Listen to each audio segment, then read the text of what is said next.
Sorry, that sucked. Okay, so, it's November 8th.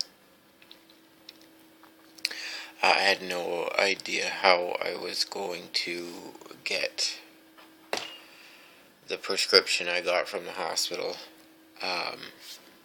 But thankfully, a very nice person went and got it for me today. It's called Lexin, Novolexin, Cefalexin.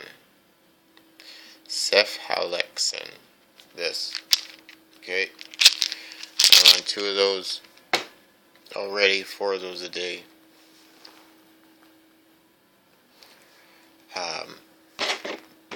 But the day after I got back from the hospital, which probably was yesterday, I think. I don't even fucking know anymore. I dug out all my old Doxy, and I found some old Rifaden too. Not really old, but from March. Anyways, I was taking the Rifaden. I've taken 4 doses of this. It's 2 a day. And I've taken 2 doses today so far, every 6 hours of the other one. And I'm feeling more stable in my head. The electricity has stopped, but now it's just pain. It's just balls of pain. All of these lesions have started. They're numb. This whole side of my face is numb all the way down. And odd, I didn't even notice that there was something on my knuckle. There's a lot of joints where there's this stuff. So I think it's hiding in my joints, and I don't know if you can really see because it's dried out, but like, I got out of the shower and all of that skin peeled off around the knuckle, and you can tell it's swollen, but there's 2 little spots there too.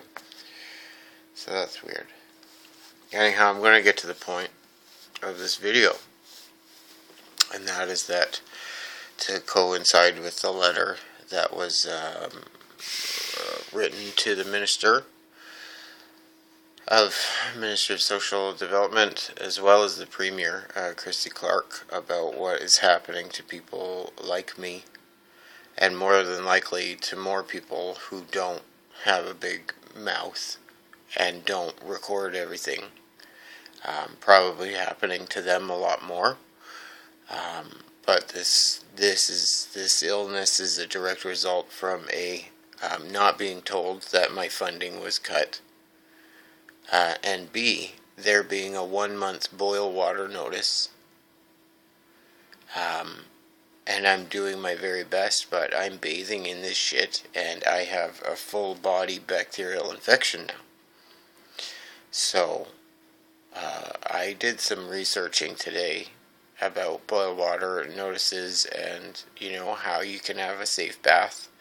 I'll be putting bleach in the bath from now on. I covered these with polysporin, and I had a shower as little in the water as I possibly could. I tried not to get it in my eyes or my fucking mouth. Sorry. But,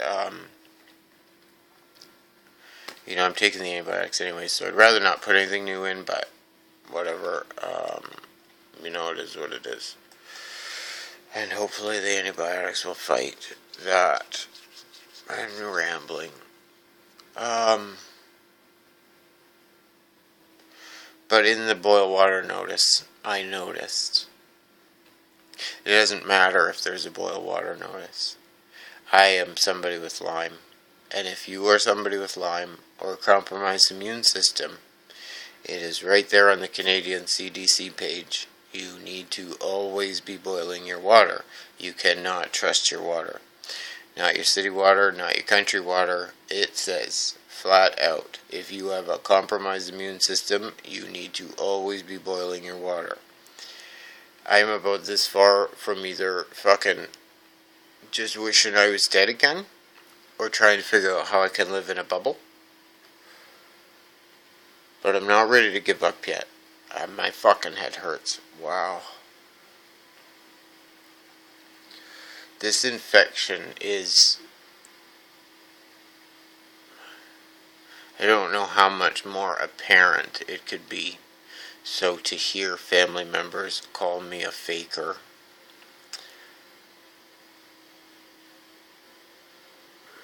you know, it used to bother me a lot, and this is very apparent.